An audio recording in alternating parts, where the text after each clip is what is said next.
Great. All right, perfect. I got rid of the echo. So, wait, selamat siang semua. Ya, menurut apa Ibu Wiwit bilang tadi, saya bisa bahasa Indonesia, tapi untuk the subject, saya mau berbicara hari ini, saya lebih gampang pakai bahasa Inggris. So, bear with me, everyone. Yeah, thank you. I want to thank Pak Yusuf and Ibu Wiwit for welcoming me again to speak with this incredible class at UGM, the tourism faculty. This is amazing. I've had many years of delightful cooperation with UGM, and I think your faculty is really, really amazing, and your students are also very amazing too. So thank you for this opportunity. Thank you very much, Lisa, for bringing me in today as well. I love seeing students involved in leadership opportunities. I think that's great. And I'll speak a little bit further. Okay, so before I reveal my presentation, just a little bit introduction. So my name is Jing. Lisa introduced me very well.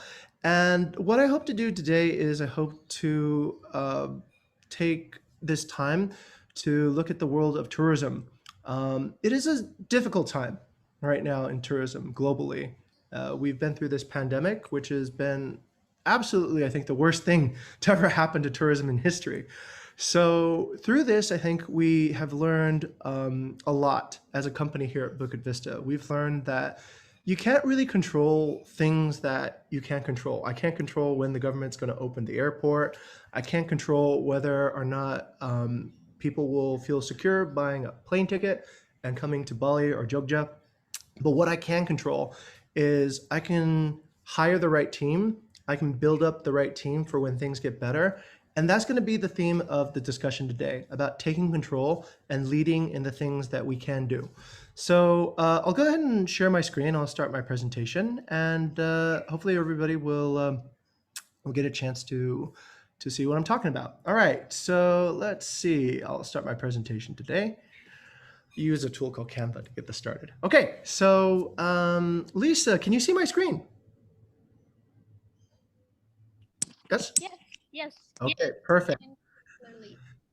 Excellent. Okay, so the topic I'm going to talk about today is building an inspirational company with an awesome team. So that is the big idea. My objective is to inspire delight, which is the vision of our company here at Bukit Vista. We want to inspire students to innovate in human resources, entrepreneurship, and talent management. We're going to show you things about how executives make strategy, about what our hiring principles are, about things that we need to understand about human psychology so that we can create, retain, and build really amazing teams. And once I've discovered these topics with everyone here, I want to inspire students to explore a successful career at Bukit Vista as well. As a growing company, we're always hiring, and we're always interested in people with the right set of abilities and attributes that can contribute to our global mission. So let's begin. The format is very simple, just 4 parts. First, I'll do introductions. Lisa's done a good job of introducing me already, so we can go quicker there. I'll tell you guys what we actually do at Bukit Vista. What is this interesting, revolutionary new idea that we're bringing to property management? Then I'll go into the thick of our presentation, which is about our HR principles and the employee journey, which is a very good structure and framework for understanding how to hire and build great teams. And then at the very end, I'll offer internship opportunities and a survey opportunity for you as an audience to give me feedback about how this presentation worked. It's a little bit like a Gojek ride, right? So when you finish the ride, just give me a review and let me know how I did. Okay, this is who I am. I think this you guys already know. I'm CEO and co-founder of Bukit Vista. I studied electrical engineering and computer science at UC Berkeley back 20 years ago. Wow, that's a long time. I'm an old man now. Okay, I worked previously at Airbnb, Aman Resorts, and Space Science Lab back in Berkeley, California. So my fun fact is I was an extra once in a Bollywood movie. And you guys can try to find where I am in this picture, yeah? Does anyone see it? Okay, this is Ritik. This is, I forgot this guy, but I'm here. I'm the guy in the red shorts. Wow. So that was my 5 seconds of fame, right? But yeah, that was my fun fact. How Okay, long time ago is that, Pak Jing? this is about, wait, this was about 16 years ago. This is before I came to Indonesia. I was traveling around the world. I was a tourism student too, but I was doing it Oh, firsthand by traveling around. So you can And dance. I ended up as an extra on a Bollywood movie. So yeah, fun. Yeah. Okay. Okay. Let's get into the serious part, or not the serious part, but just shifting gears. Yeah. So the mission of Bukit Vista is to inspire delight through hospitality innovations that positively transform our guests, our partners, and our employees. That's what we do. That is the theme of everything we do at Bukit Vista. Why am I here today? Because I hope to do the very same. I hope to inspire delight through bringing you through a presentation that's brand new, and I hope that will help positively transform the audience, our partners, and potentially guests that will get to know you through the future. Okay, so if you want to see Bukit Vista, this is what it looks like, right? So we manage a variety of properties all over Indonesia, and we have properties that are cliffront villas that are on Bingan Beach. We have tree houses. We have farmhouse residences. We have bamboo houses. We have large villas for large groups, and we have these nice properties up in Ubud that have like a jungle and a forest environment. So that's the business of Bukit Vista, and it's fairly inspirational because we get to work with beautiful properties and we get to work with really interesting people. So what exactly do we do? I'll explain it through a story, and hopefully this improves everyone's understanding. So let's begin with a person first. This is Pat Yudi. Pat Yudi has Villa Despacito. Pat Yudi actually works in the oil and gas industry. So he built and now he owns a new villa in Bali. So it's a brand new property, and he spent 2 years building this property under construction. He wants to have an investment for his future, and the property is finished, and he wants to open it for guests and start making rental income. But Pat Yudi has a problem. Pat Yudi's problem is the same problem that a lot of property owners will face when they open a property in Bali. If you take a look at Google Maps, Pat Yudi has a villa, but so does everybody else. There are so many villas. There are so many competitors. So Pat Yudi needs a competitive team in order to win in this very crowded marketplace. Pat Yudi has no management experience, and Pat Yudi doesn't have a team. And Pat Yudi does not have a budget to spend on hiring a team. So this is where Bukit Vista comes in. So instead of Pat Yudi having to hire a team, he can subscribe to Bukit Vista services. So we will manage Pat Yudi's villa, and we will rank his villa to the top of the platforms that people make booking decisions, such as Booking.com, Airbnb, Traveloka, wherever else people might make a booking decision. We hire a smart team with years of experience to improve these services and innovate these services so that Pat Yudi always remains competitive over time. And Pat Yudi doesn't need to pay for staff, he pays for services. This keeps his costs low, and it keeps his output really high.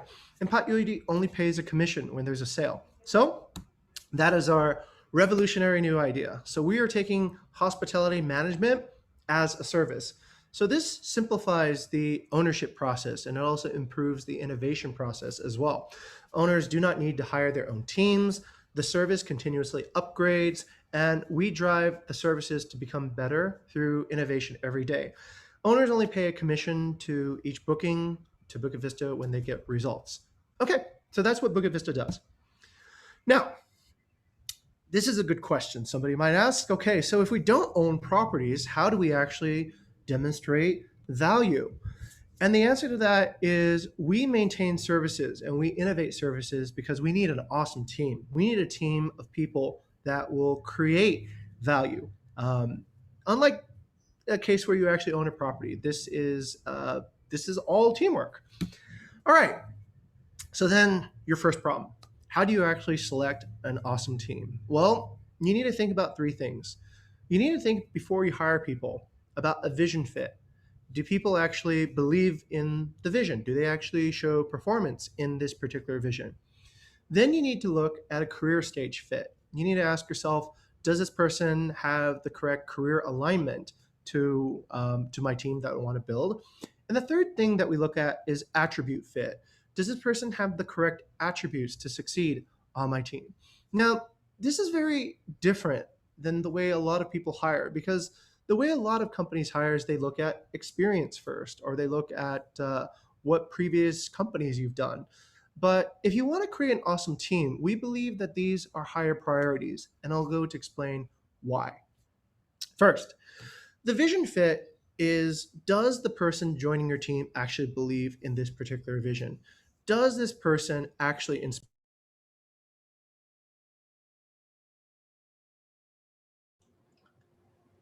Pak Jing, you're mute. Oh, sorry. All right, yeah, I was muted for a second there. So let me rewind a second, and I'll go back to the previous slide.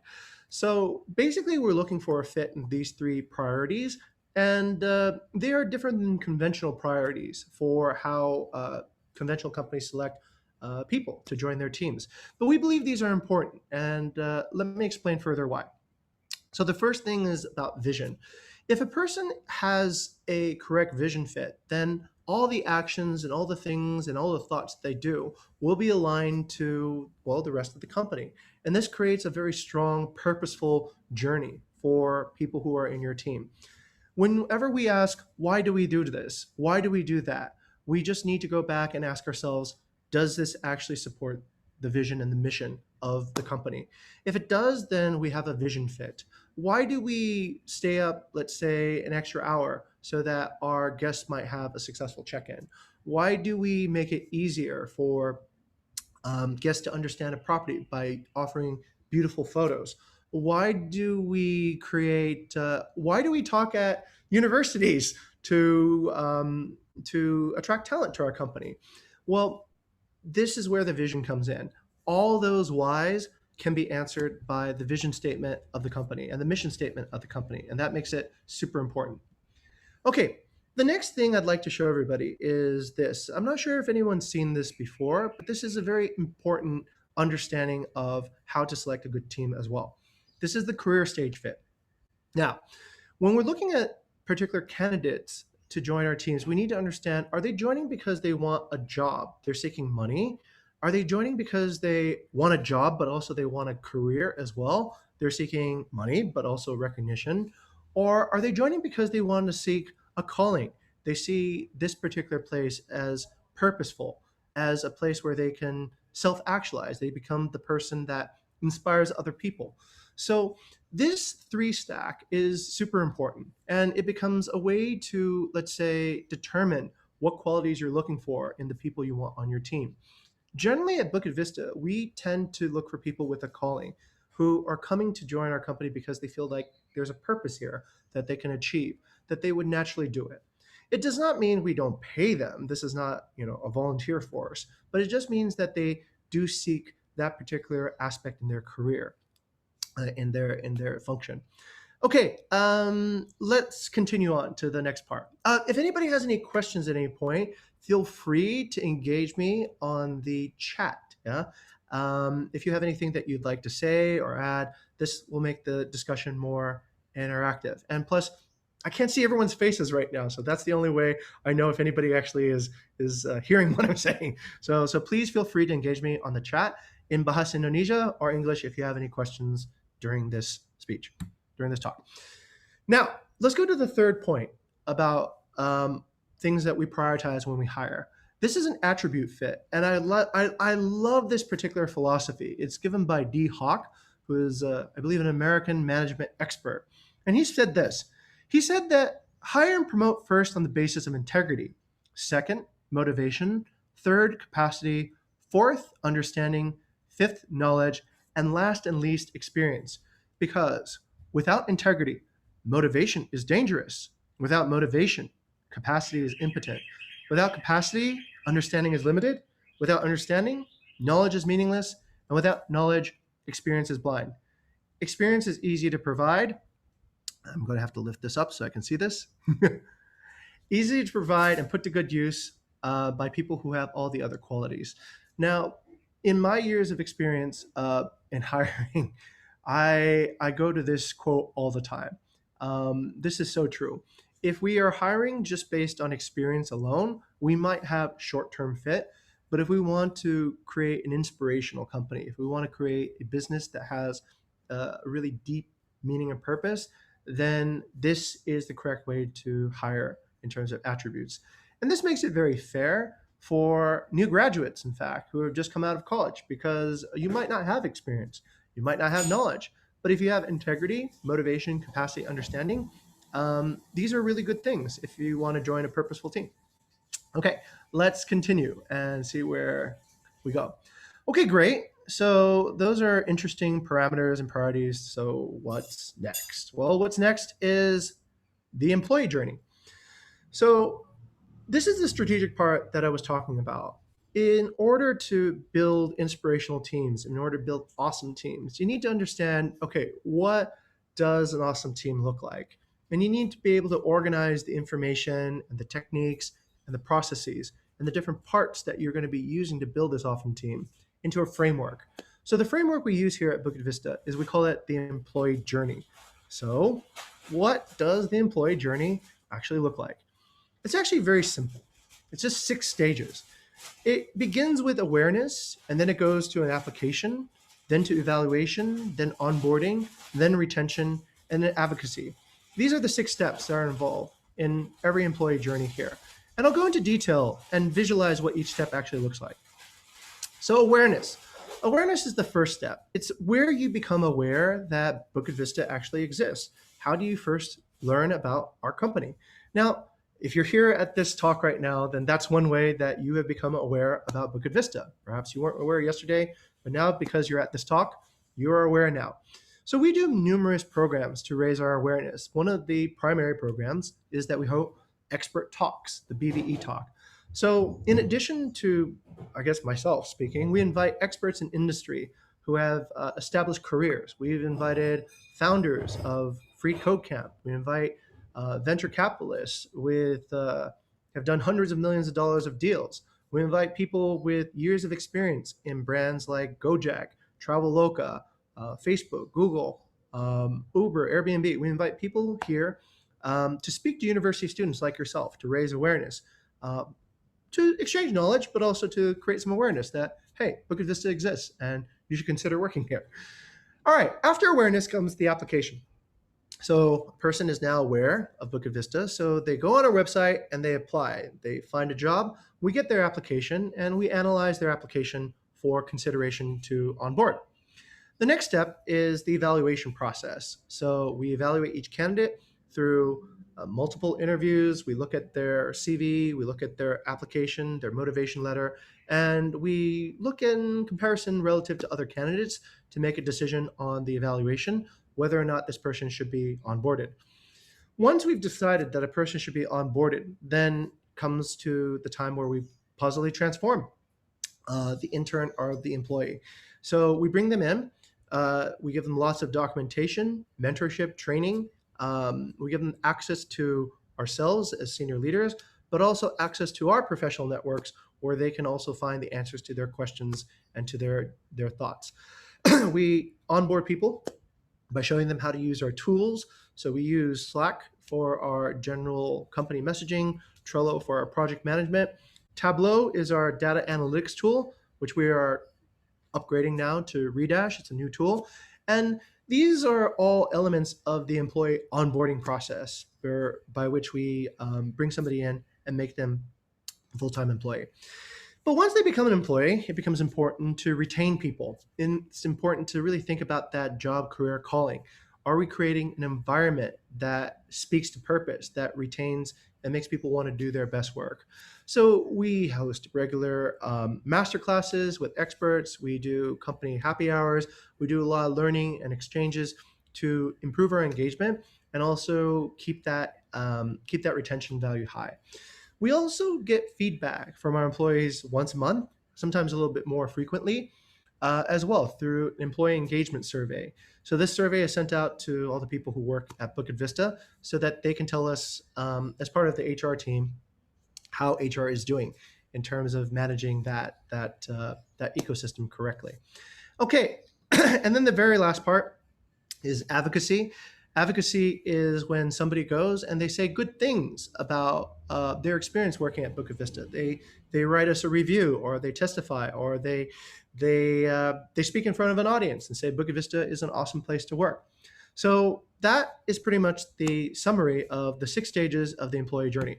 Now, I'm going to take you behind the scenes. I'm going to take you for a rare look at what happens actually at Bukit Vista, so that this is more concrete to everybody. So I'm going to switch my screen right now, and I'm going to share my entire screen here, and you'll see yourselves first. But let me show you what it actually looks like when this is seen kind of like on a day-to-day perspective. Okay, so what does employee awareness look like? Well, this is one of the places where we get employee awareness. This is our LinkedIn page. From our LinkedIn page, we can look at our analytics, and we can see how many visitors are visiting our LinkedIn page.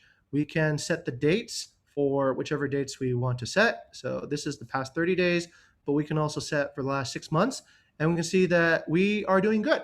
We are improving our employee awareness since November, and generally this time of year, we're getting more employee awareness than we did before. We can also look at the analytics and understand what type of job functions people are coming from. So you can see that we're mostly getting people who are coming from business development, sales, and education backgrounds becoming aware about Bukit Vista. So this is one type of awareness. And from here, we can track our activity. We can see what people are saying. Okay, this is great. Somebody is sharing an employment post. One of our interns is sharing a job ad that we want to hire people with. And this is another form of creating more employee awareness. So LinkedIn is one of the tools that we use to create employee awareness. And there's some really cool stuff on LinkedIn that allows you to make data-driven decisions about how to improve your awareness. Okay, so that's LinkedIn. As Ibu Wiwi told about earlier, we also use YouTube as a method to improve our employee awareness as well. On YouTube, we don't have a lot of subscribers. It's hard to get subscribers on YouTube. Only 200 so far, but it is going up. But on this channel, we post informative content that we think can help people positively transform. So we post videos of our past conferences. We talk about how to clean your villa.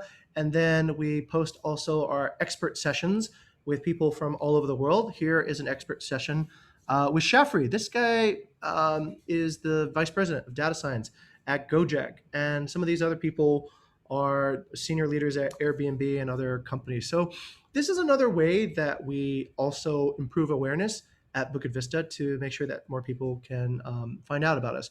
Also, behind the scenes, this is kind of like what it looks like. We can analyze and see what type of content is getting the most number of views, the most number of likes. We can look at our analytics. We can see who is actually watching the videos right now.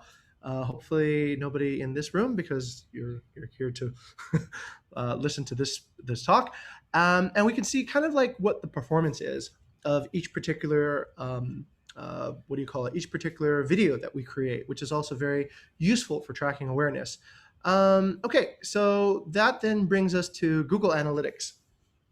This is another tool that we use at Bukit Vista to track and understand about user awareness. So we use Google Analytics to track the activity on our jobs page. So Bukit Vista has, of course, our bukitvista.com/jobs. This is our main landing site for employee awareness. This is where somebody who is thinking about applying to the company arrives to. But by looking at this page from the front, you wouldn't know how many people has visited, how long did they stay on the site, what are they looking at. So by looking at the analytics, we can understand that. We can understand that in the past 30 days, we had 4,000 page views, which is quite good. So 4,000 views of our website, which is an improvement because in January to February, we only had about 2,800, 2,900 page views. So we're becoming more seen, I guess, by people looking for jobs here. And we can look at also these graphs to understand relative traffic of each day of the week. We can understand the average time that somebody spent on the page, which lets us improve and create better content so that our job page is more attractive. Okay, so that is into the awareness section of the employee journey. Now, I'll bring you to the next part. So the next part is the, what would you call it? The applicant, right? So this is what happens when you apply to Bukit Vista. Your application would go on to this project management board. So all the new applications start their journey here on the list that says new entry. Unfortunately, we do have to reject some CVs. So if the CV gets rejected, they are placed here on this list. If they continue the process, then they just move down to the next list, which is contacted, awaiting response. If we realize that we don't hire them, then we put them on this list. But if they succeed, then they go on to the first interview. They go on to a reference check, second interviews, online evaluations, bringing on site and future potential candidates. Some people drop out. Some people get the offer letter. Some people get hired. Some people become full-time. Promotion 1, promotion 2. People who are fired, people who are unpaid leave, people who resign, people who have left the company, but we would rehire, and people who have just finished their contract. So that is essentially the journey of an applicant as they go through the employee journey process, right? And along each particular card, we can take a look. And when we interview, we look for the qualities that I just spoke about. So we look for things like motivation, capacity, and understanding. We look for a vision fit, core value fit, and a leadership fit. And this metric system is also on each of the cards so that we can understand and evaluate each person in the company correctly. So the evaluation process is actually very I wouldn't say it's scientific. It's sort of like a black magic and science put together, right? There's a little bit of both. So we try to get better at evaluating. We try to get better at evaluations so that we have better speed, but also higher accuracy. So we create workshops at Bukit Vista so that the HR team has a chance to compare how they would see an application against their teammates so that we can discover, do we have biases? Do we have a consensual hiring process that we all agree how to find these particular qualities?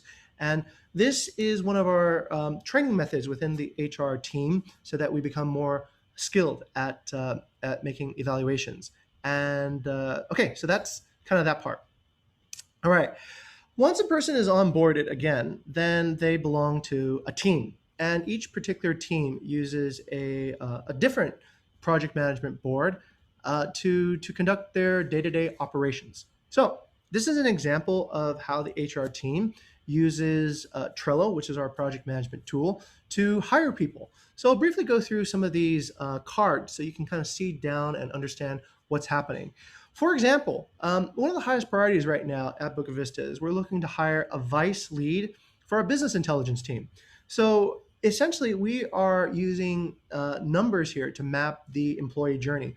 We're mapping how many times have we actually distributed awareness. How many times have we created awareness for this job? And we can see that we have created 19 distributions all over Indonesia, all over the world, right? To attract candidates. And out of that, we can see that we are getting about 24 candidates that have passed through, that have arrived as a result of our awareness campaigns. From that, we can see that we have qualified 13. We've done a first interview for 10, the second interview of 2, and so far, no reference check, no on-site trial applicants, and no chapter-ready new hires. So this type of visualization allows the HR team to understand as a whole, what is the progress to hiring a particular person that we need for the company. And since we work as a team, each person will give their updates here on this particular card. And these updates are constantly refreshed. And this is how we coordinate a team around a particular idea and a particular piece of work. So this is how we work at Bukit Vista. This is part of the onboarding program. Okay, in addition to that, as part of the onboarding program, we also find it important to manage time. Time management is of the essence because it's one of our most precious resources. So when you're working remotely, it's difficult to understand where is everybody, right? It can just feel like, okay, is anybody actually here? So this is why we use Google Calendars to share more information about our whereabouts. So as you can see today, this is my calendar. I'm doing a guest lecture at FIB Tourism, but you can also see the way we organize it in detail. So, whoops. Okay, I think okay. So if you look at it, we place all the material that we'll need in this particular link, the Zoom link and the rundown, so that before we go into a meeting, we are prepared. And this is also a very helpful best practice that we use here at Bukit Vista. So that's my calendar, but I'm subscribed to a bunch of other people's calendars. And so we can essentially look at anybody's calendar in the entire company and understand, okay, when is a good time to meet them? What are they exactly working on today? And it allows people to become more productive and also very helpful too as well. Okay, that's that. Next, let's talk about the employee retention part. So this is an employee survey, and an employee survey allows us as part of the HR team to understand a lot more if we're doing a good job of retaining our employees. So we take a survey once a month, and we ask about different programs that we're implementing inside the company. One of the programs that we implement is called Rotational Leadership. So whenever we have a meeting, the leader of the meeting changes. So it can be an intern today, and it might be the most senior person tomorrow. But the fact is that we rotate this leadership so that we positively transform more people. In this particular survey, we are getting the results back from this particular program. And these results allow us to innovate. They allow us to inspire delight by understanding what it is that the program is good at and what it is that the program might need improvement at. And this is how we maintain a climate that's engaging, but also improving over time as well. So this is part of our employee retention program. Okay, last thing I want to show is an example of advocacy. So I think this is very recent. I took this just yesterday from one of the interns who is checking out. Her name is Rama. She goes to school in Japan, actually. And this is what she would say about working at Bukit Vista.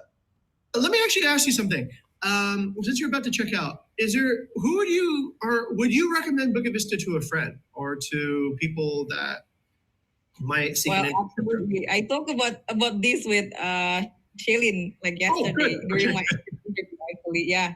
And I told her that if I'm in Indonesia right now, then probably I will stay in Bukit Vista, and I will also recommend this to my friend. I already actually talked to a lot of my friends that, oh, you should apply to Bukit Vista. Like, I'm doing the internship in here and it's really good. I think everyone should go to Bukit Vista. So yeah. Wait, like who's recording this? Okay, good, because somebody's recording this. Okay. Why specifically would you recommend Bukit Vista to your friends?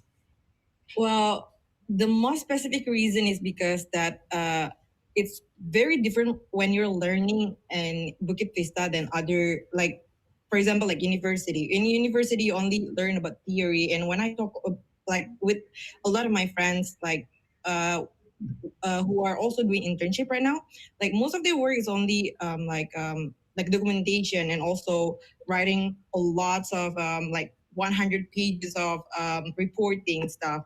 So like when I told them that I actually doing meeting with a client and meeting with the property owner, they were like kind of shocked because like the company actually let me do it because like they thought that I was like an actual employee at Bukit Vista. So I told them, well, I'm only an intern, but they let me do a lot of things, and also like I feel like I learned a lot of skills that I don't actually know that it was like I'm good at it. For example, like doing pitching, like I don't exactly know that I'm good at it first, but like thanks to Mawayana that for discovering things for me. So like I think that's a really good thing. Like you can actually see your strength, and you can see like where your path gonna be like after the internship. Amazing. Okay, so basically you've self-discovered and you discovered. Yeah. Okay, all right, and you were given real responsibilities, right? True. Yeah. Okay. Do you think everybody is suitable for this type of internship, or do you think that it should be for certain types of people? Well, I think like skills is important, but as long as the person willing to learn, Mhm. I think that's good enough. Yeah. Okay. Because it's things that you can learn, not something that you must have before the internship. So like I think as long as you have the excitement and also the willingness to learn and to work, then I think it's okay. Okay. Let's go to Bayu. Bayu, do you believe that Rama has helped positively transform guests, partners, and her team around here? I think so. I Okay. think yeah. I think most importantly is the team. I think because we don't have that before, right? It's like when we do it ourselves, we might not discover it. When Rahman do it herself, we might not discover it. But when we do it together, then we discover it. So that's something that I think is pretty important, and that's that's what I see the opportunity from internship actually to enable them to also evaluate us and enable us to discover something from them. Not only not just fetching coffee, right? Or getting Okay, so that's a recent recording that we just took yesterday from one of the interns who was finishing up the program, and that is at the end of the day, that's an example of advocacy, which is the final stage of the employee journey. Okay, let's go back to I guess the main presentation. So hopefully everybody enjoyed that. That is a behind the scenes look at what actually we do on a day-to-day basis here at Bukit Vista. So if you like what you see, we're hiring, right? So join Bukit Vista and disrupt the hospitality industry. We do remote internships and jobs are available all across Indonesia. We are looking. I am the, oh, I have an inspirational story for everybody, right? So I'm the interim HR director because the previous HR director is now working at Samsung as a area manager, and she manages like 500 people. And she was an intern from the tourism faculty at UGM about, I think, 2 or 3 years ago, actually. So this positive transformation can actually happen. So I'm looking for somebody to actually step into to that role as well. Sales and business development to help us find new partnerships. Assistant lead in business intelligence to help us understand and how to lead strategically the company. Community management manager, host, online guest support, and reservation manager.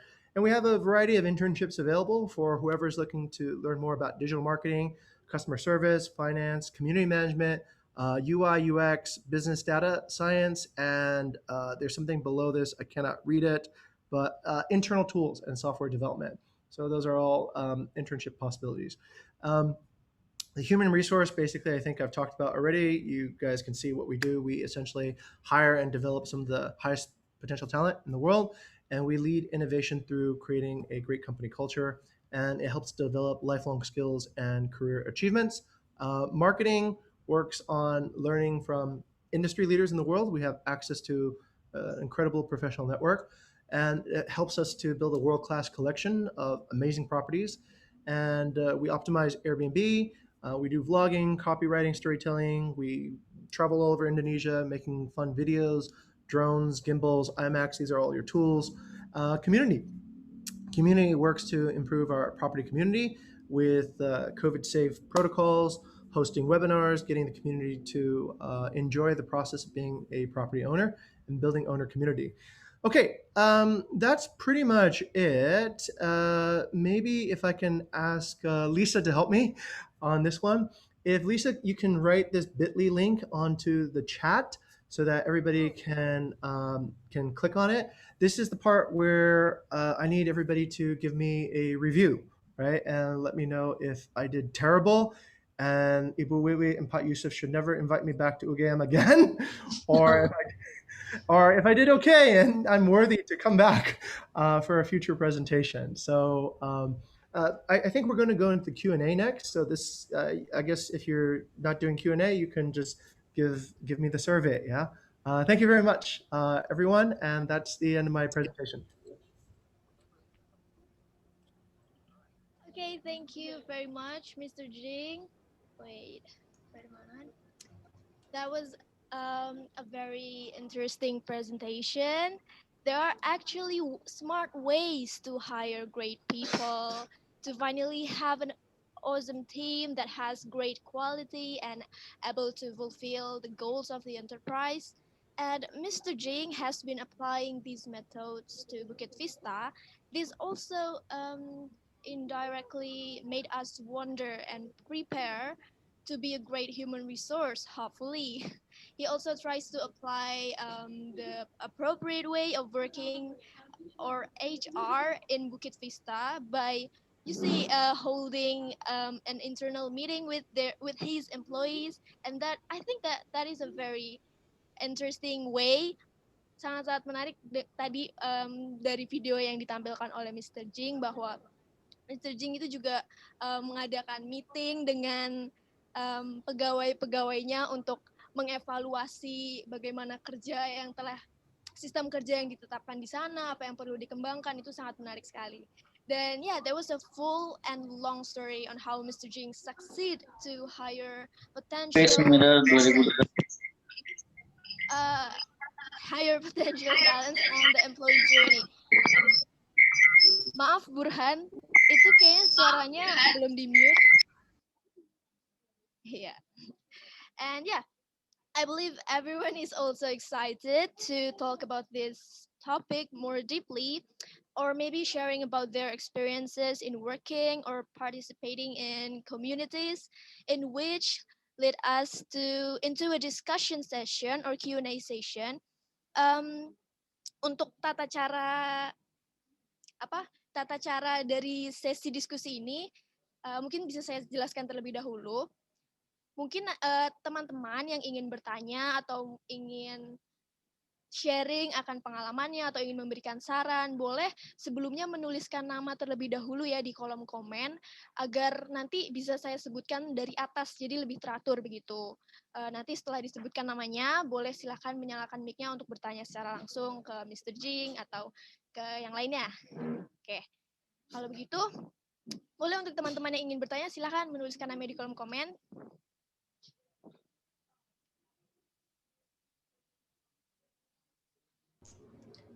Boleh bertanya dalam bahasa Indonesia ya teman-teman. Nanti Pak Jing bisa menjawab dalam bahasa Inggris juga. Oh oke, Ando ingin bertanya. Boleh silakan Ando bertanya. Halo Okay, Ando. thank you, Lisa. Hi, Mr. Jing, and I am saya Prananda. I am Prananda Tayudanto, where actually I have connected with you in LinkedIn a days ago, maybe 2 days ago, and I'm interested in your presentation in prior to this Q&A session, and I want to ask something, and this is I am concerning about how do you appreciate your employee, or such kind of how do you awarding your employees, like this is what is it? I'm concerning this because in pariwisata, in tourism faculty, in tourism department in Fakultas Ilmu Budaya, we have a student council, which we have a certain program kerja or certain things, and I want to ask about you, how do you awarding your employees? That's enough, I think. Thank you, Mr. Jing. Okay, excellent. Let's take a quick survey real quick, yeah? You guys can just write me too if you have the same question as Mr. Ando. Does anybody else have the same question as Mr. Ando?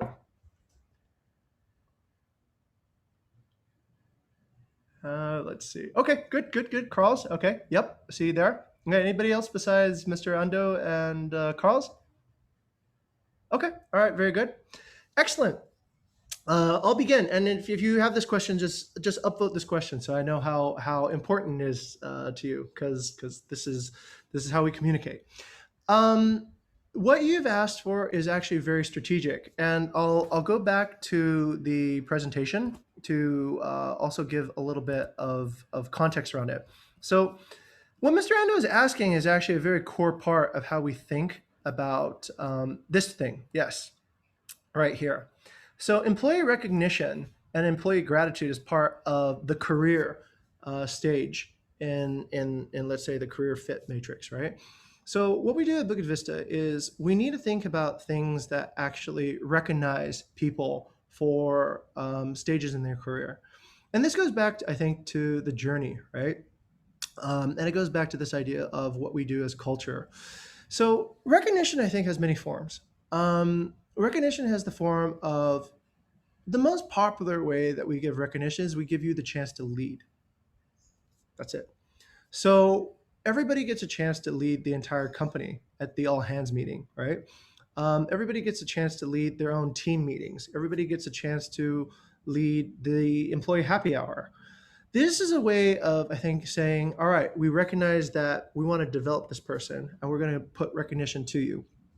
Other recognition things that we do for employee appreciation are we give feedback often. This kind of feedback is not for everybody, and this feedback is what we call medicine, what we call tough love, radical candor. And it can be good, but it can also be shocking, right, as well. So a lot of people when they let's say when they come into Bukit Vista, they have a understanding of how the world works. And perhaps this understanding is based on movies or theory or whatever it is, right? So by sharing a lot of feedback with each other, we're recognizing each other and we're creating an ecosystem, a culture that it's not so much that the company does something for you, it's like you do something for each other. And that I think creates the right sense of community within the company, right? So if you are, let's say, if you're doing really well, I'll share an example of this, right? Here's one example. So at our all hands, there is a lot of opportunities for people to converse about their activities over the course of a week. So the all hands meeting is a meeting that we do every week. And the past week, we asked Gunny, who's one of our content people, to inspire us. We give him a chance to be recognized for his ability to inspire people. So he said, Gunny, tell us a story about somebody you think is inspirational. So Gunny said, okay, all right, Matthew Encina is somebody I think is inspirational. And why? And he was able to tell this story in front of the entire company about what he thought was inspirational. We also give an opportunity for the people who are working on our 3 users, right? Our guests, employees, our partners, to share stories that they think are inspirational too as well, and to use the platform of a company meeting to do so.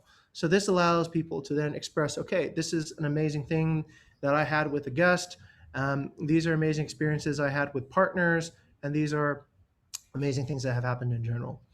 The one last thing that we do, or this is the main element of actually how we conduct a meeting, is we recognize everybody wants to be heard, recognize everybody wants to express themselves. So we ask essentially 3 questions. We ask, what has been your personal or team achievement? What has been your personal growth? And what has been an actual discovery that you've had over the past week? Everybody reports and everybody listens and everybody gives feedback to what this is. And we ask a fun question too as well, like, what did you do to boost your mood before you start working? So this is part of our recognition culture. By listening, by getting everyone to be themselves, so to speak, to be able to represent themselves as an individual. And this is one thing we also do as well. We do core value recognition. So whenever we see somebody has actually represented a core value, we also put that here on this table. And that also allows visibility for somebody who is leading the mission and leading the vision correctly. As you can see, everybody's documentation, their goals, everything is very transparent. So this allows, I think, a culture of where recognition happens at the right places at the right time. In addition to that, we do fun things like we do birthday celebrations. We do Vista anniversaries, which is your work anniversary here in the company. I think these are pretty common HR events that people have to sort of promote employee recognition. Other ways we create recognition is we invite people who have become experts in a particular subject to speak publicly like generally this would not be done by me. This would be done by my HR director, who, like I said before, was a graduate of your faculty and of this class from 3 years ago, I think.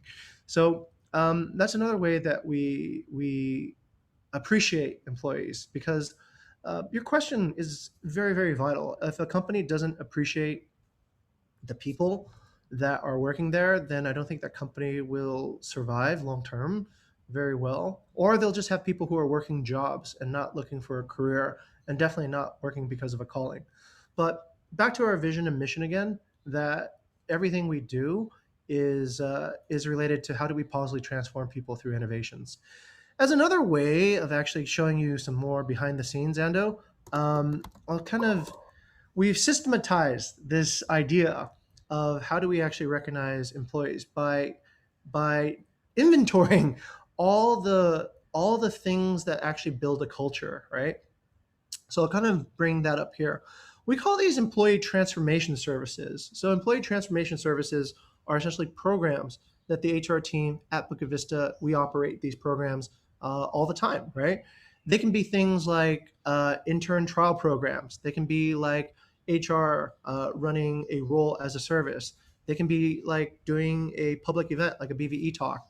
They can be things like creating time blocking so that people manage their time really well. Reading a campaign structure. But there's literally like dozens of these little services that are running at all times. Things like this. This is a really fun one that we do. We do Socratic discussion. So right now I'm lecturing, but generally if you are engaging with me at Bukit Vista, I'm usually the one asking questions. I'll be like, Ando, so how do you think we can actually improve our employee engagement? Do you think that would inspire delight? So this is the way that we recognize the potential behind people who work here for their intellectual capability, but also for their ability to contribute thoughts and ideas that we haven't thought of yet. Just as back to what Rama and Bayut were talking about, right? We want to recognize people for the right reasons, yeah, for the ideas that they can contribute and for the impact they can have on the mission. And that creates a really tight circle of trust and transparency.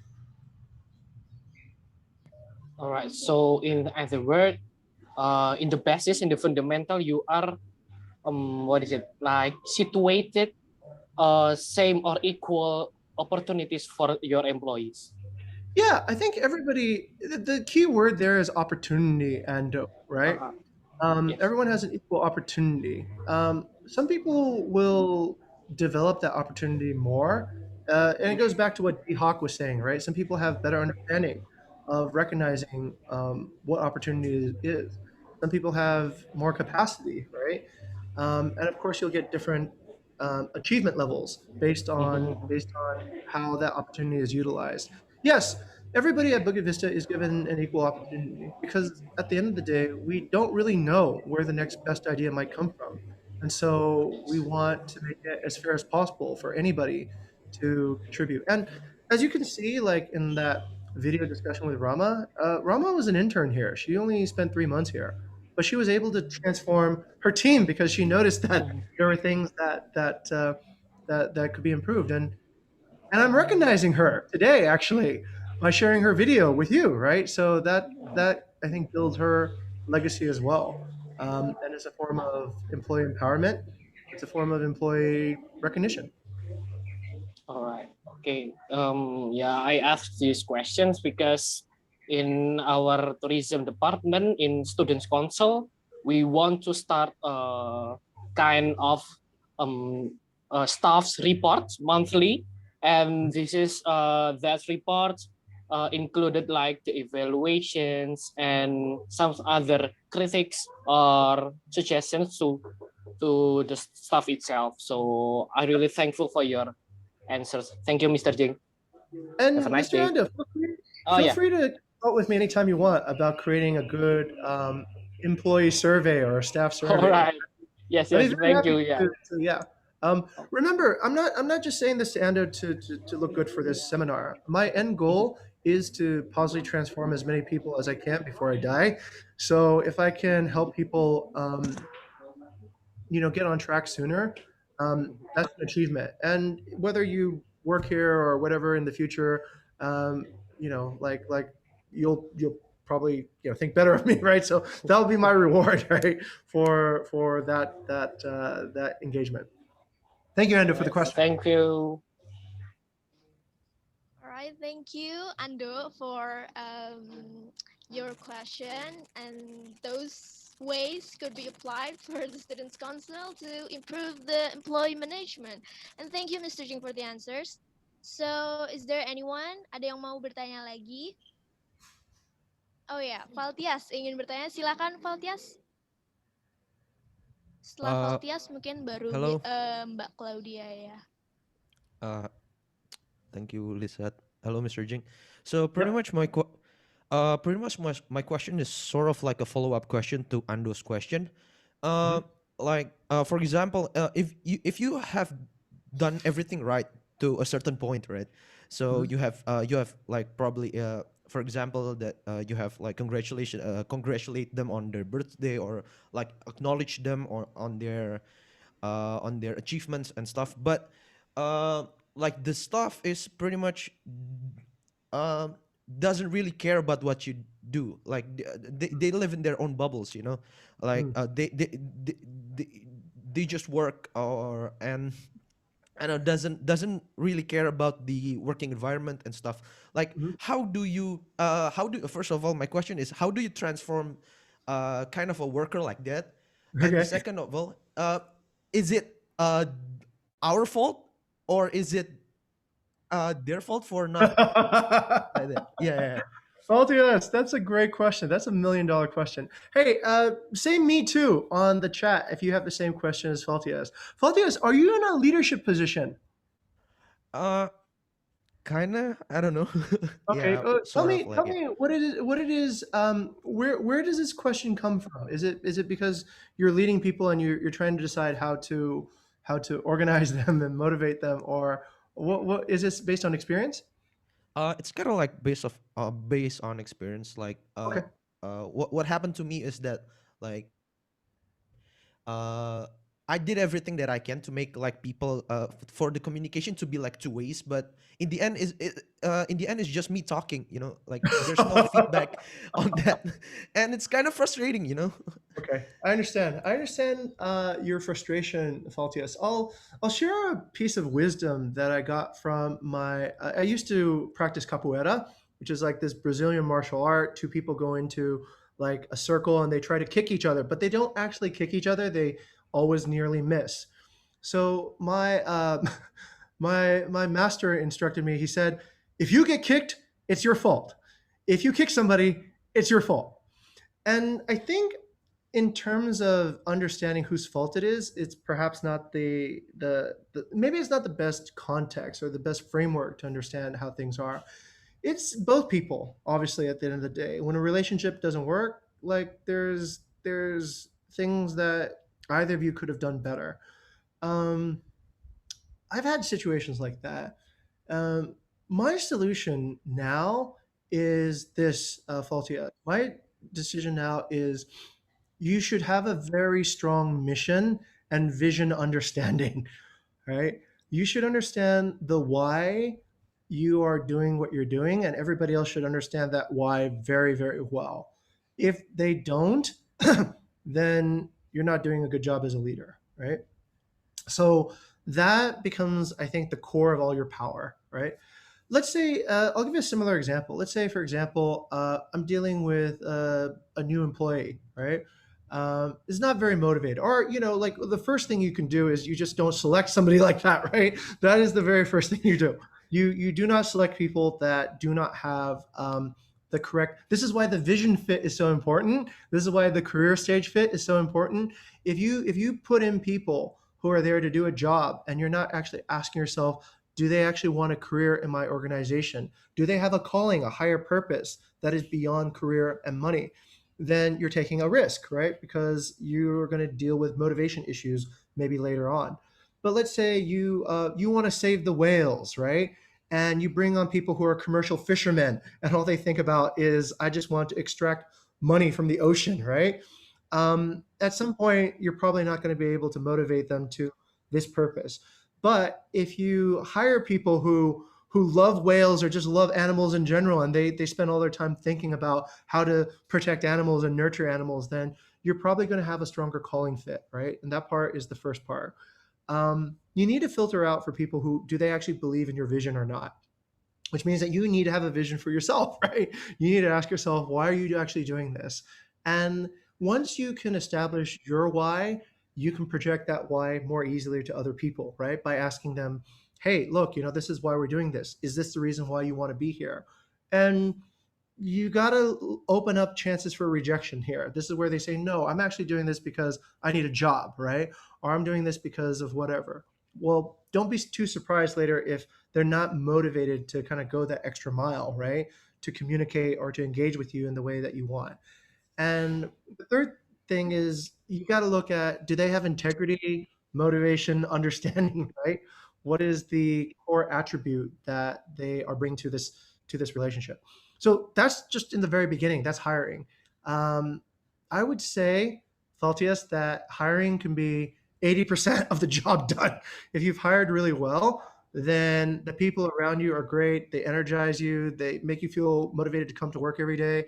They work on something that depends on you. So you work on something, and then they work on something, and then you guys are just like really in flow, right? So that's like 80%.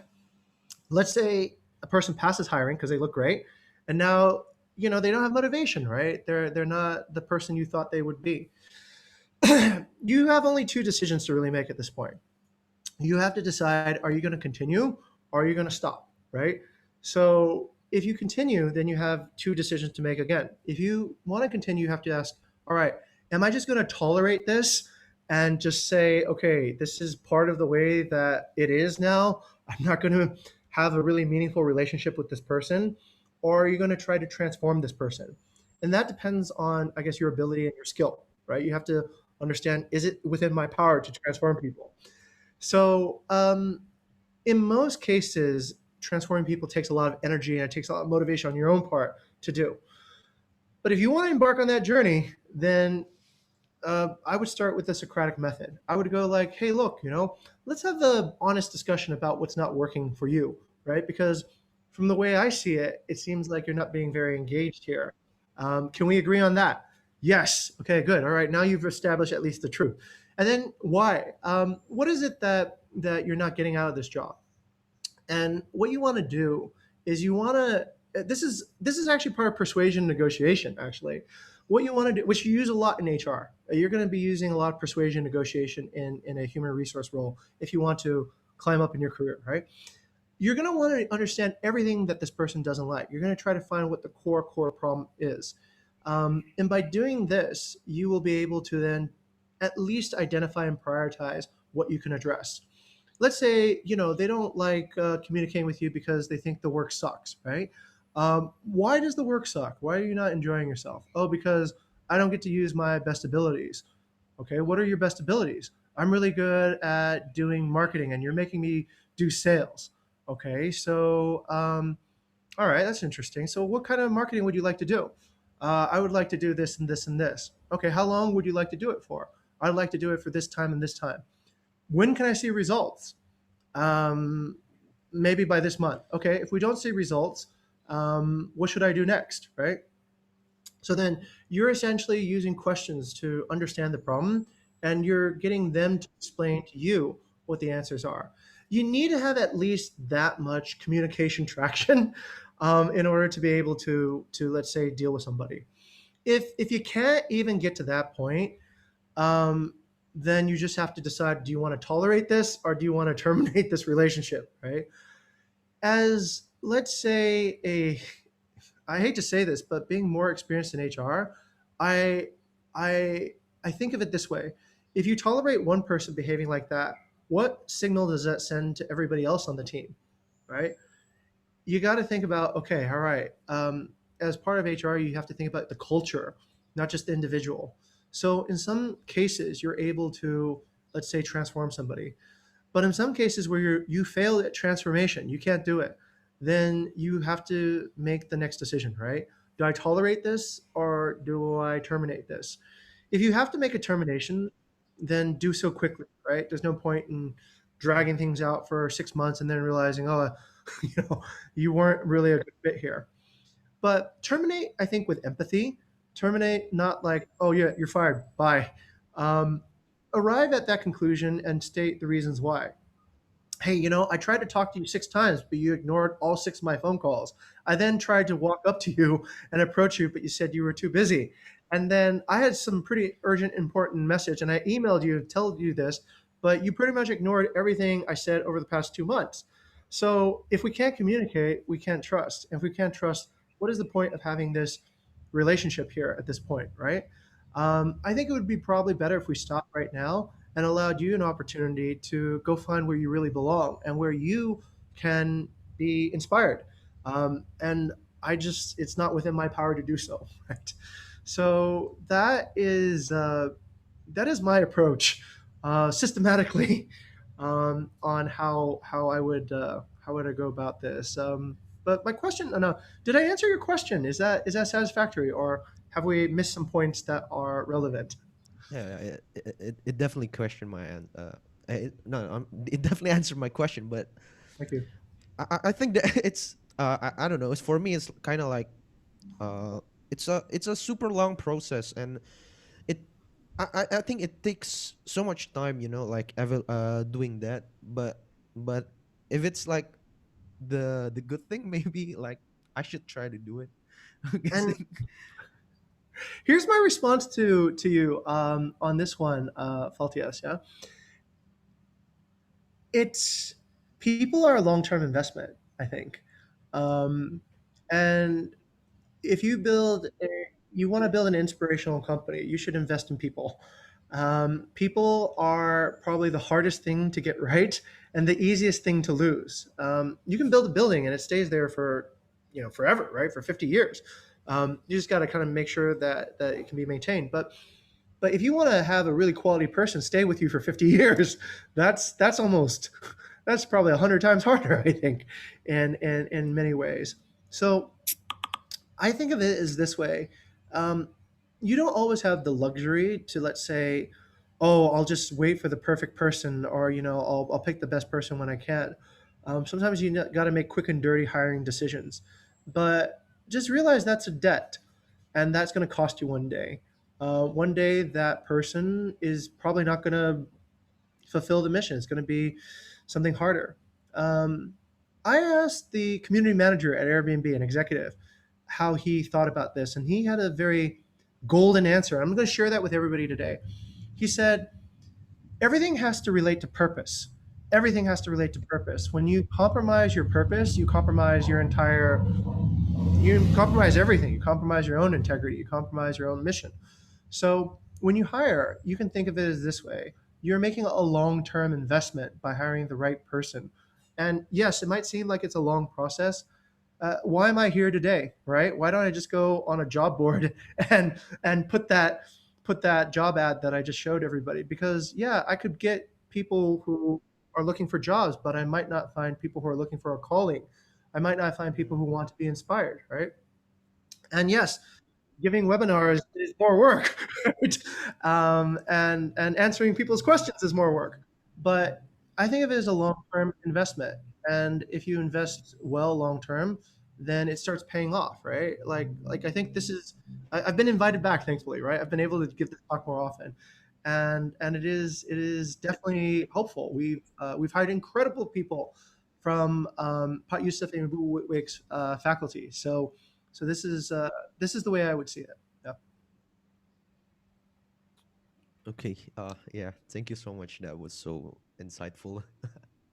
Thank you, Faltias, for the question. And I encourage everybody else to ask these hard questions as well. These are great questions. Yes, thank you, Faltias. Thank you, Mr. Jing. You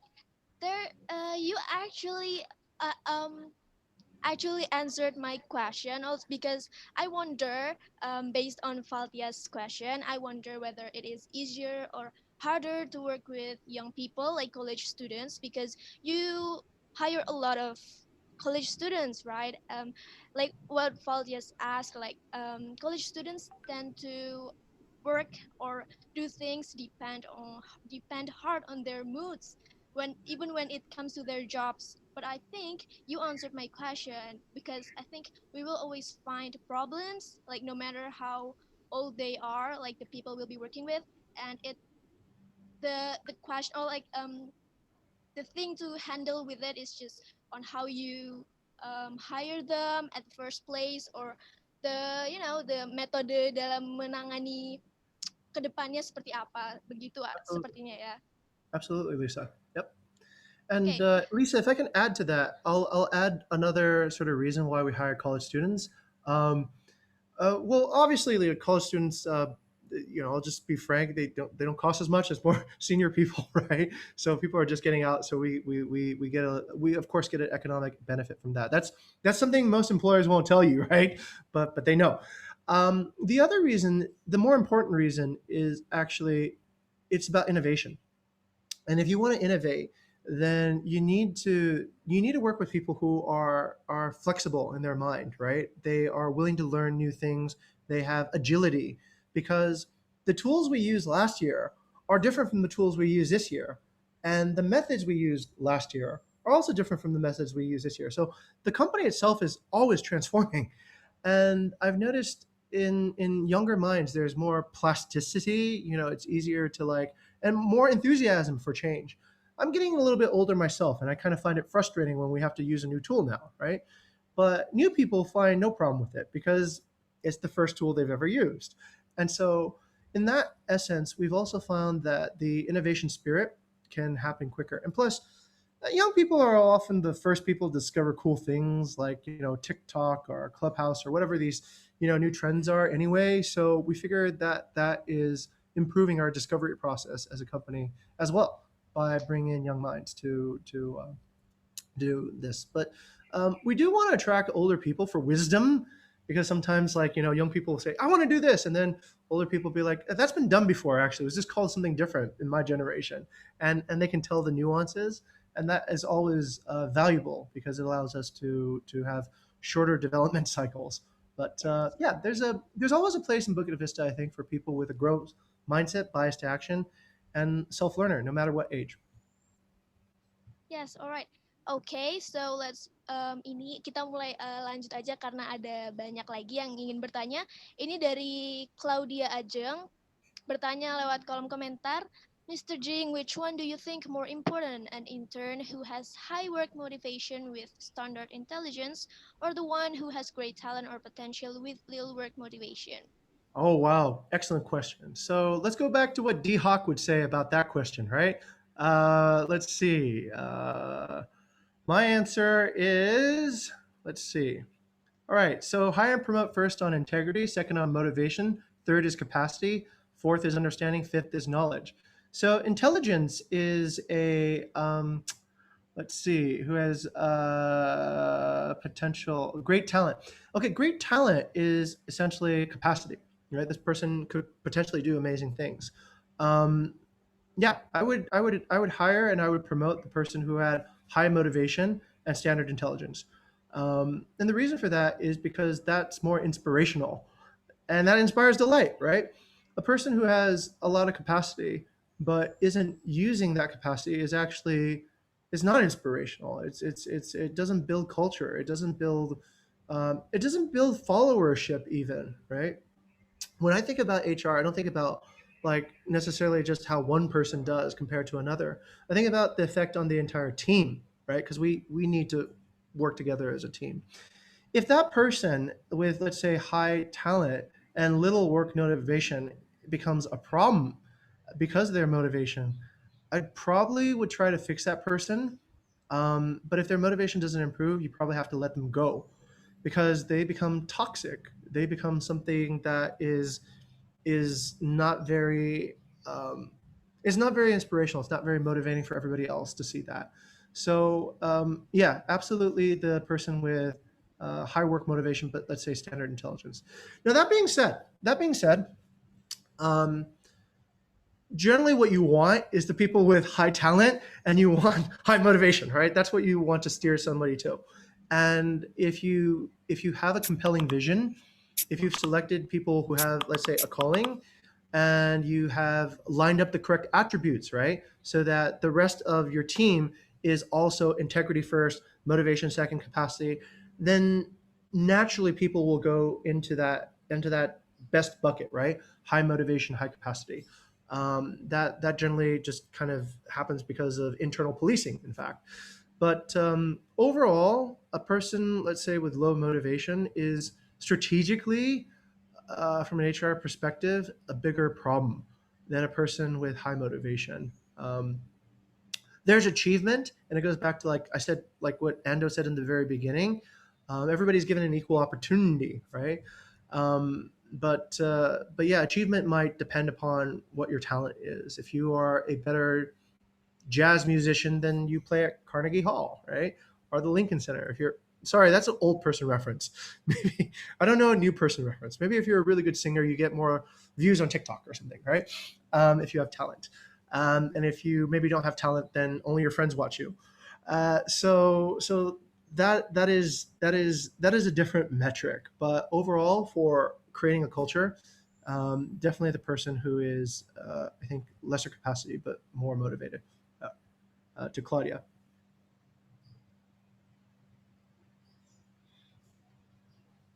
Okay, thank you, Mr. Jing, for the answer. Ini karena waktu yang tersisa juga tinggal 20 menit lagi ya. Ini kita langsung aja lompat ke pertanyaan selanjutnya. Ini dari Ibu Wiwi. Pak Jing, when hiring, I wonder how we can assess a person's integrity. It's very important, but how to see it when we don't really know the person? Absolutely. Okay. Buhui has $1 million question. That is an amazing question. I just actually did this morning.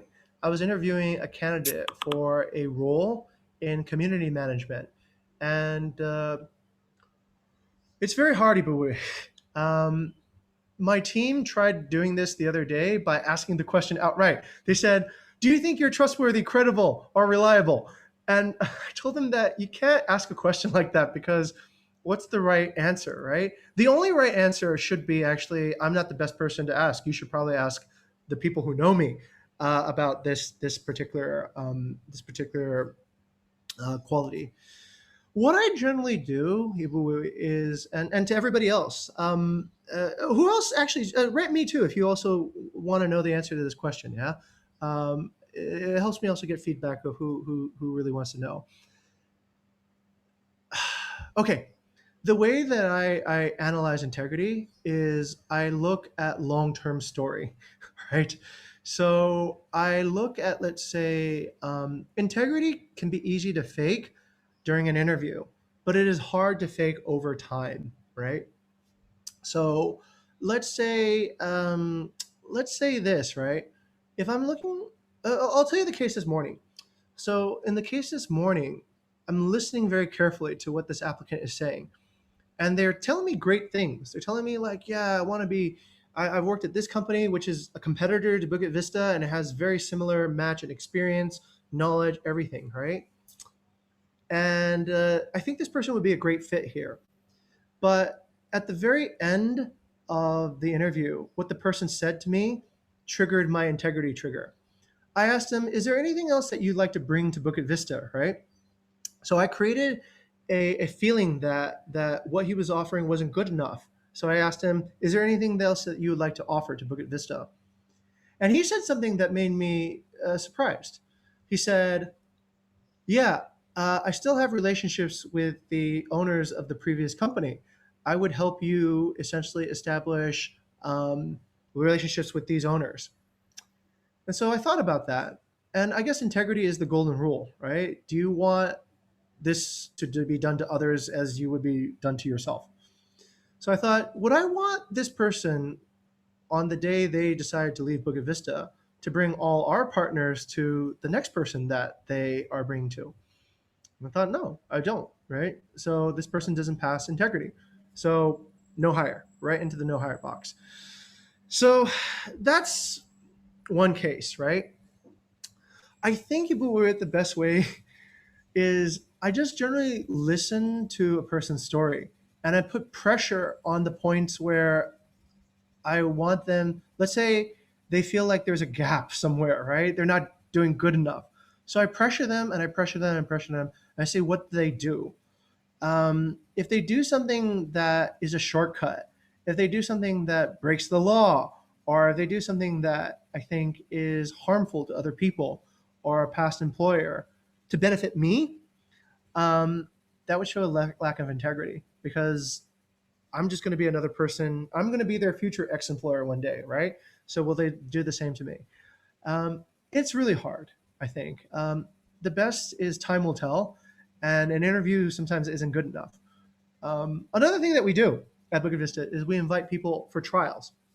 So when we invite somebody for trials, we ask them, okay, how will you inspire delight through an innovation that will positively transform guest partners and employees? And we follow track during that progress. A person of integrity, I think, has certain behaviors, right? That is different from a person without integrity. A person with integrity will keep their promises. You know, if they promise to meet you to have a discussion, they'll probably be able to do that. Trials is 6 days and it's all remote working. So we can see, okay, did this person show up on time? Did they apologize if they didn't show up on time? Did they act like a way that, you know, is similar to the rest of us? I don't have the perfect answer for it. The best answer is time does tell. If I see this person over enough time and I start thinking, okay, time and understanding the mission of the company tells, right? Yeah. Because if I know what the mission of the company is and I understand it, and then I think, does this person's actions actually support the mission of the company? After they've committed to the mission of the company. If I go like, no, this person has never supported the mission of the company, and they sit back and watch other people do the work and they take credit, then that becomes very, very obvious over time, and it becomes hard to escape that. So having a clear mission and observing over time is my best way, but sometimes you still can't see it, right? It's very challenging to tell. But also, there's another way. Make sure the people around you have integrity, because if the people around you have integrity, they will see it too, right? Yeah. And they will be able to be an extra pair of eyes that says, hey, look, this person. I think, Jing, you should talk to this person. They seem not to be very, you know, they have weak integrity.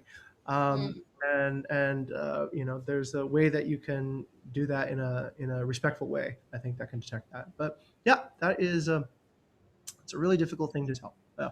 But those are my best ways so far. Thanks, Pak Jing. I think time and also understanding of the company is also it's very important, and I think it can also give like clearer clues about person's integrity. But when you said some of those questions that you raised is also, I think it's also one of the first or earliest step for us to know whether the person has an integrity. Something like whether they said that they were going to benefit us on behalf, or by taking other people what's called that disadvantage for us, for example. So I think it's also kind of questions that we can give us clues about Absolutely. personality. Absolutely. Yeah, because sometimes when I have to hire students for my project, for a research project, for example, and also other project, then it's kind of hard, because sometimes the student is very the assistant, like research assistant, was very enthusiastic in the first place or in the beginning, but then in the middle of the project, then it become the changing course. So yeah, I think that's good. Yeah, I need kind of tips from you. Thank you, Pak Jing. I'd be happy to help involve myself in that process, if you need any tips. We do have questions that I'll bring you through, sort of like an example of a question that we use to determine, it's not integrity, but it's core value fit. So we know the mission of the company is to inspire delight through hospitality innovations that positively transform guest partners and employees.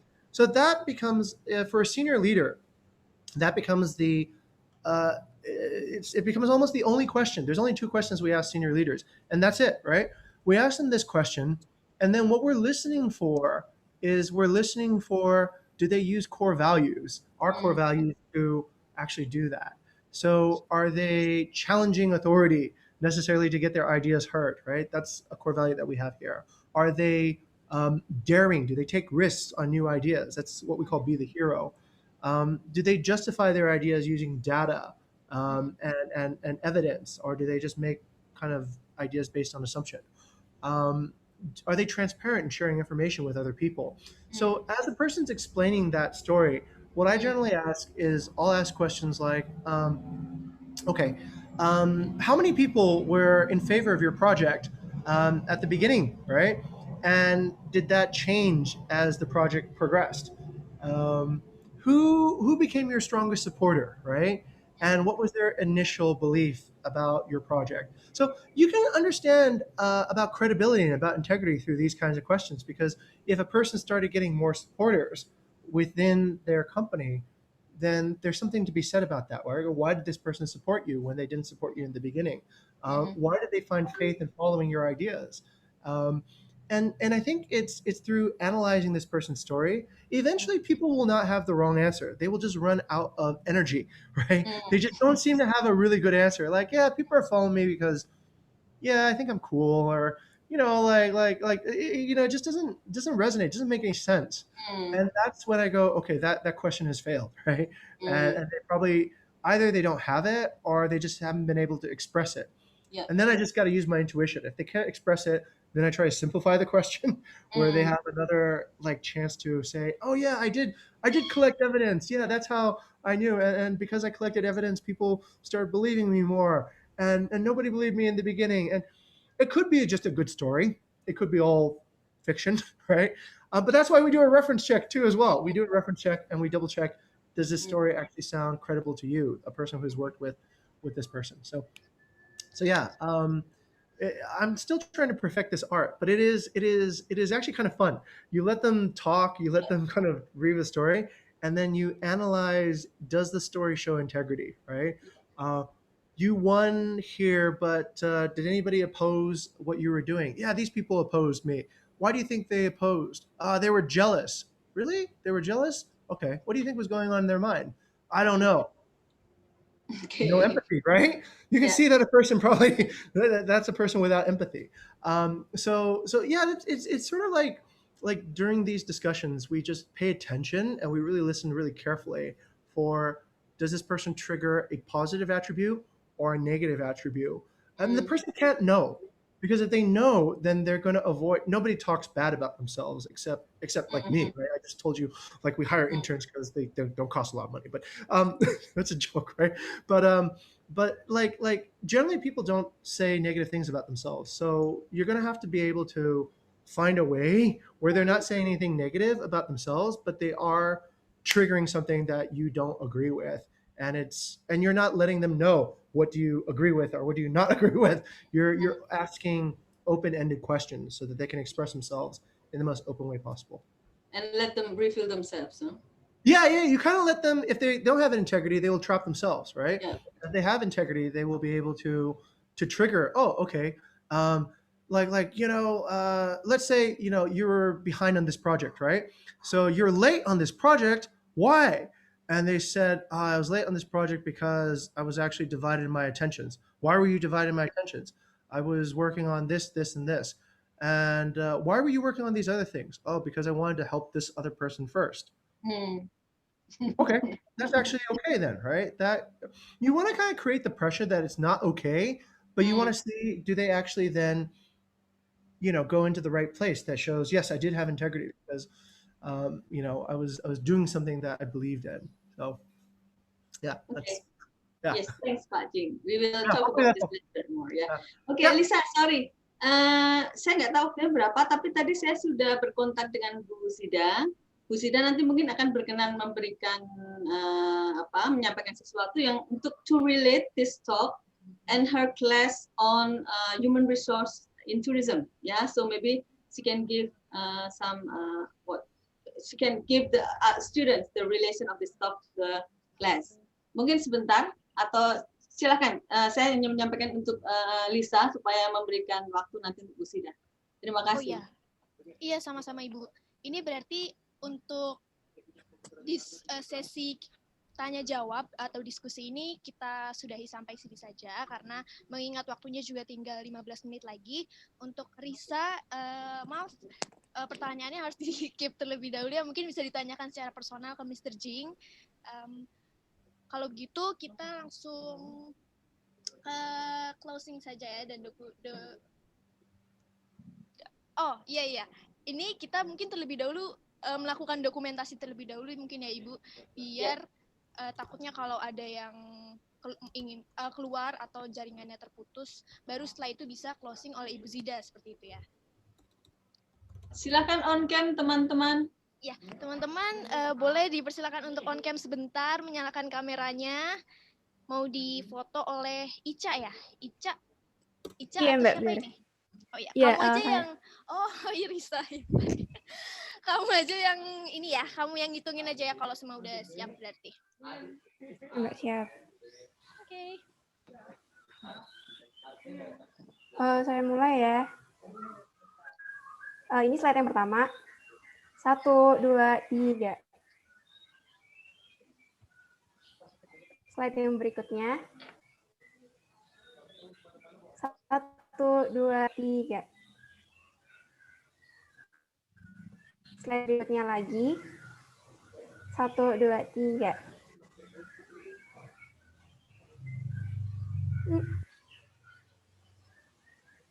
Sebentar, maaf.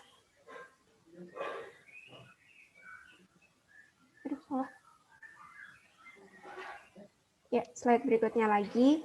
1, 2, 3.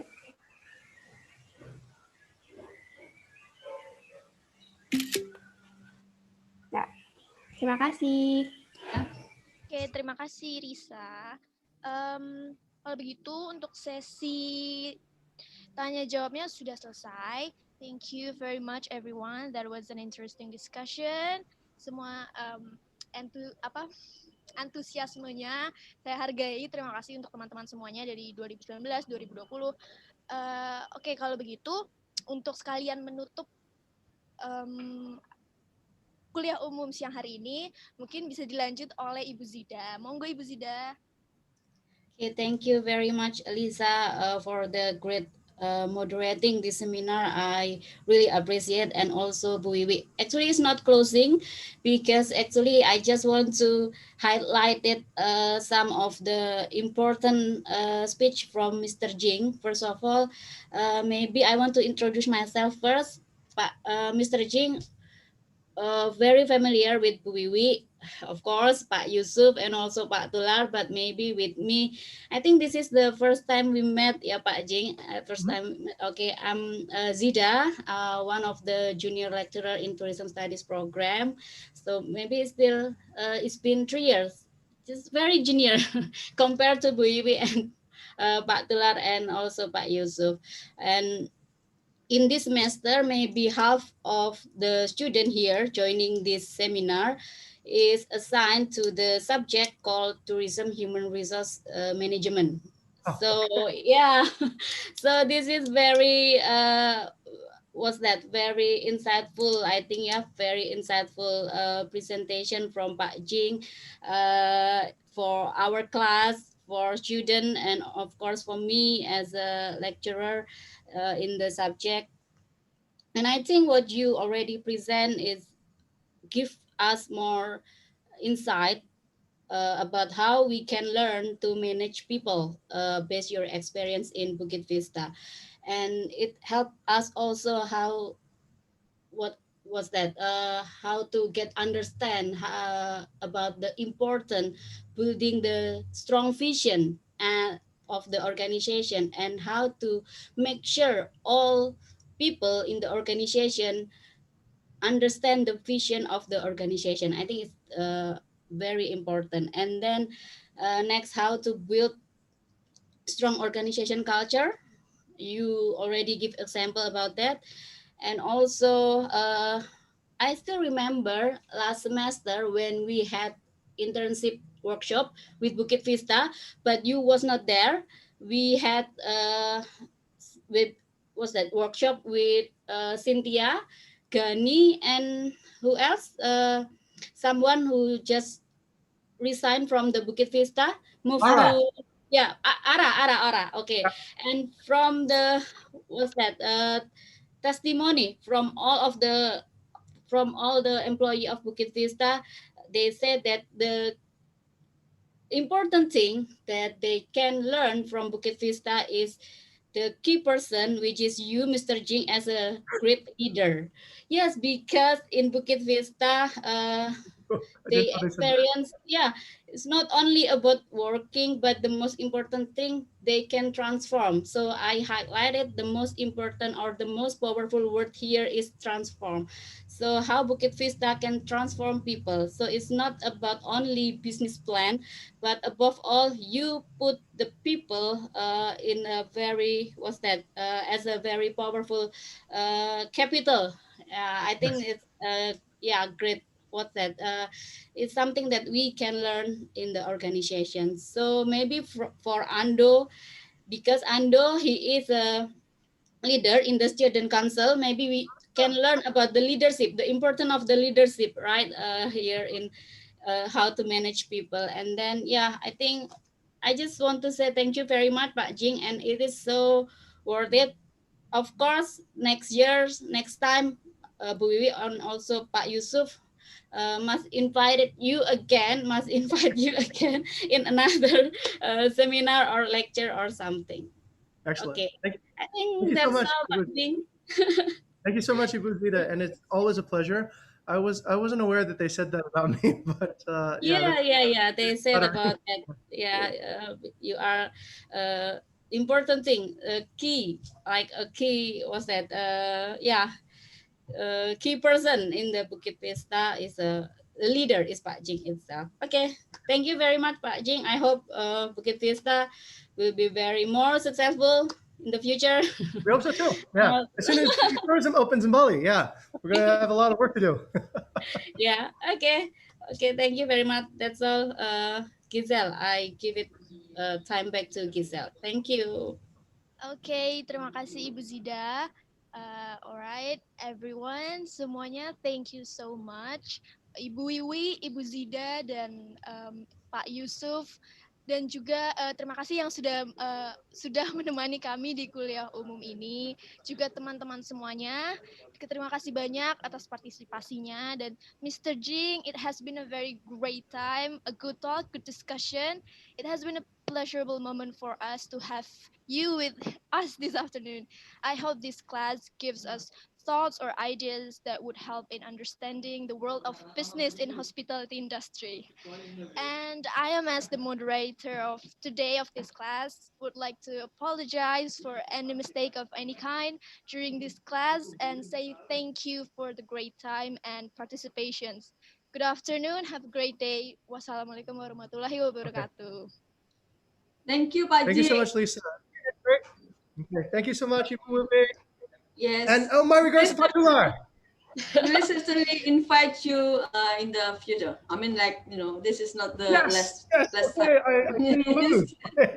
Ya, oke. Oke, thank you teman-teman semua ya. Semoga kita semua belajar banyak sekali dari Pak Jing dan luar biasa tadi.